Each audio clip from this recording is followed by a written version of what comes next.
महाराष्ट्र की सियासत में बदलाव का दौर तो तब से ही शुरू हो गया था जब विचारधारा को छोड़कर सत्ता के लिए उद्धव ठाकरे, शरद पवार और सोनिया गांधी ने एक दूसरे से हाथ मिलाया।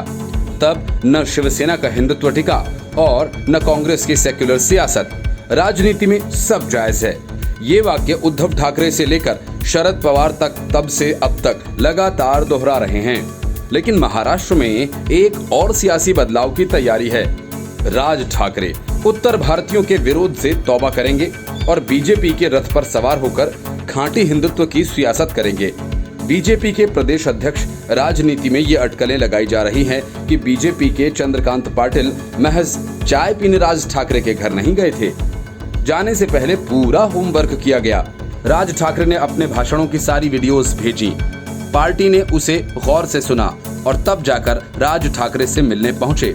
तैयारी बीजेपी और मनसे के बीच गठबंधन की है और ये भी आगे बढ़कर शिवसेना से बीएमसी सत्ता छीनने की है। इसी वजह से चंद्रकांत पाटिल मीडिया के सवालों से बचते बचाते दिल्ली पहुंच गए। यहां अमित शाह और पार्टी के बड़े नेताओं के साथ विमर्श करेंगे।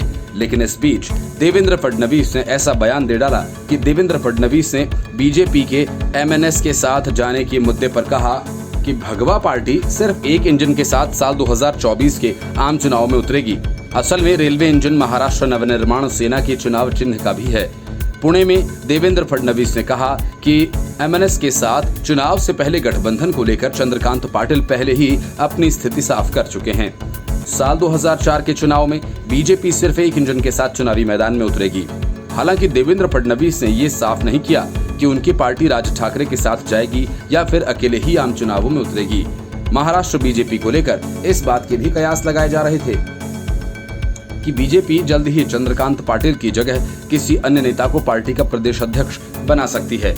इससे जुड़े एक सवाल के जवाब में फडणवीस ने कहा कि चंद्रकांत पाटिल के नेतृत्व में पार्टी राज्य में बाहर काम कर रही है। राज्य के सभी नेता उनके साथ हैं। प्रदेश अध्यक्ष के चेहरे को बदले जाने को लेकर कोई बातचीत नहीं हुई।